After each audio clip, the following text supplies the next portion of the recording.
Hey, what's going on? It's your boy BT, and I came here to talk some boxing with the thousands of True School Sports subscribers. Now, what's my brethren all around the world watching this video? Hope you're having a great day today. As you're tuning in, make sure you do yourself a damn favor and hit that subscribe button, and surely you will not be disappointed. Now, as you guys can see, look, there's palm trees all around me. We in the greatest place in the world. We in South Florida. We in Hollywood right now, on our way to Dania. Had a long day at the heavyweight factory, working really hard here in South Florida, getting some good interviews, grinding this thing out, you know. So just stay tuned for those. But I wanted to bring this up early before the fight actually happens, because I just had this thought in my head, and I figured it'd be a great time to make a video about this. So I really wanted to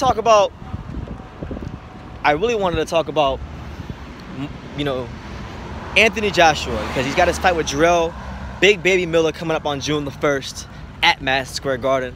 It'll be his American debut, and you know, in my humble opinion, I think by the time the fight comes around on fight night, when everybody's in the building, when the lights are on, when he makes his way to the ring, I think it'll be one of the biggest events this country has seen, America has seen, for heavyweight boxing in quite some time. I've been saying that in almost any video about this subject to anybody who will listen, and I'll continue to do so. So with that being said, I wanted to ask this question. I wanted to ask people this question, which is, if Anthony Joshua sells out Madison Square Garden, what does that do for his career, and what does that do for just his negotiating power? Because when we talk Anthony Joshua, we're talking about a man who, as far as his own country, you know, because charity starts at home, as far as his own country in the UK, he's been selling out, you know, soccer stadiums left and right, or football stadiums left and right, you know, Wembley Stadium, Principality Stadium in Wales, the O2 Arena, you know, he's done it all as far as being a draw in the UK, and there's not any much bigger he can get as far as being a draw in the UK. You see what I'm saying? But now he's come here to America, where I would say that the landscape of the entertainment industry is a lot more, there's more depth to it.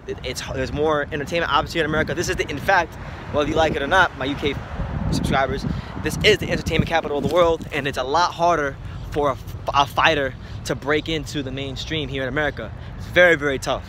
That's why when it happens here in America, it's so special. But let's talk about it. What happens if Anthony Joshua sells out Madison Square Garden? I mean, because so far, you know, right now, as I'm speaking to you guys, it's March 26th. It's sometime in the afternoon on March 26th as I'm walking home. And you know, if you go on Boxing Scene right now at this moment, there's articles. It's littered with articles with Bob Arum, you know, just saying like there's one article I read earlier today where Bob Arum was saying that Anthony Joshua should leave Eddie Hearn DAZN and sign with Top Rank, and he talks about how he's been used and manipulated and all these things, right?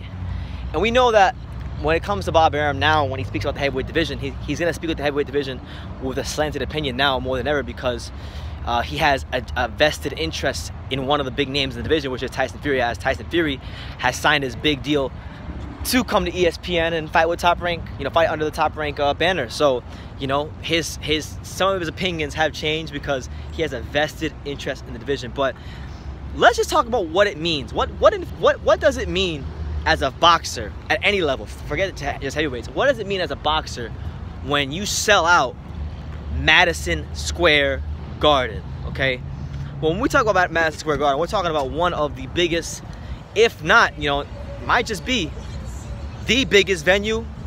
And I'm talking about in terms of name value, I'm talking in terms of history, I'm talking about in terms of, you know, what it stands for when you reach that pinnacle of not just boxing, but even like music itself. You know, you sell out Madison Square Garden as a rapper or a singer, you know, you are a big deal. And if Anthony Joshua sells out Madison Square Garden against, you know, Jarrell Miller, you know, he's in that rare elite company in boxing, you know, being a heavyweight champion that can sell out Madison Square Garden. It don't happen every day. It really doesn't happen. And that to me is probably, aside from the fight itself and the build-up, like, and shout out to Wendy's, you know, that to me is probably the biggest thing about, and the most interesting thing about, like, this fight with Jarrell Miller is the kind of what it will do for his career if he sells out Madison Square Garden. Because if I'm not mistaken, and if I'm wrong, I'd be happy for you guys to correct me in the comments. I believe Canelo Alvarez just sold out Madison Square Garden because he fought there for the first time in his career back in December against Rocky Fielding, and he's not a heavyweight. You see what I'm saying? So I think with Joshua, what a symbol, what a position of power he would be in if he was able to sell out Madison Square Garden. And we're not gonna know until fight night and we see the crowd and what it's like and we get the ticket sales. But it's big, and I don't think this is being talked about enough, because, you know, there's a lot of smoke and mirrors, there's a lot of hoopla from all the promoters in boxing, from you know, Shelly Finkel being in the media, basically as Al Heyman's frontman, you know, Shelly Finkel, to Bob Arum, to Hearn. You know, there's a lot of confusion and bullshit and different things we're hearing from promoters, and I think people are still forgetting the fact that, hey, Wilder has went his way. He's gonna bet on himself by continuing to let the fight marinate. Fury has won his way by signing the deal with ESPN, which I think will bode well for him.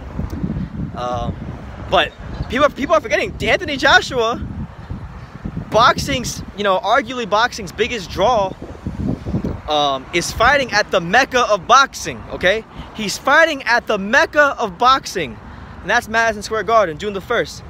And if he sells it out, he is in rarefied air. He is in a class by himself. He is, because it's one thing if you ever look, no disrespect to Canelo, but it's one thing if you're Canelo and you sell out Madison Square Garden, because, you know, you're a middleweight.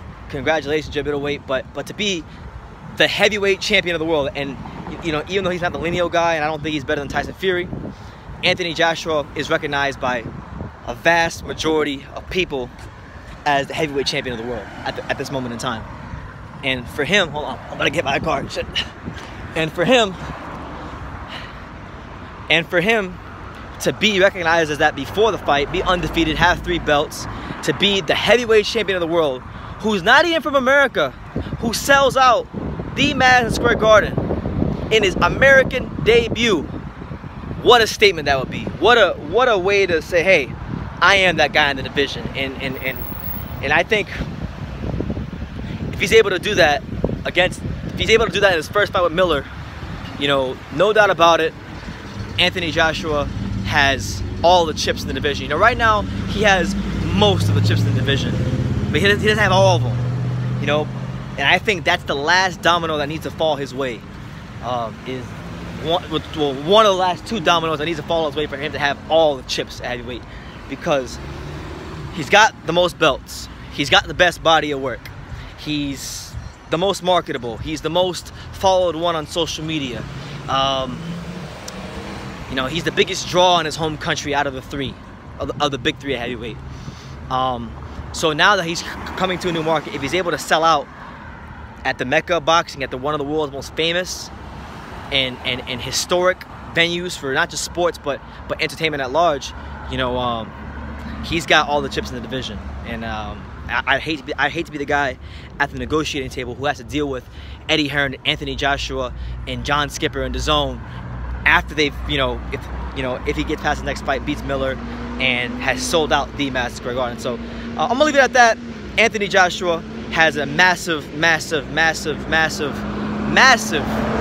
opportunity in front of him to begin his quest towards breaking into the American market and holding all the chips in the heavyweight division, from not just a boxer standpoint, but even from a business standpoint. So I'm gonna leave it at that. You guys let me know in the comments down below. What do you think it would mean for Anthony Joshua's career, his negotiating power, if he was able to sell out the Madison Square Garden in New York City on June the 1st against Jarrell Miller? Leave your comments down below. Love to hear from you guys.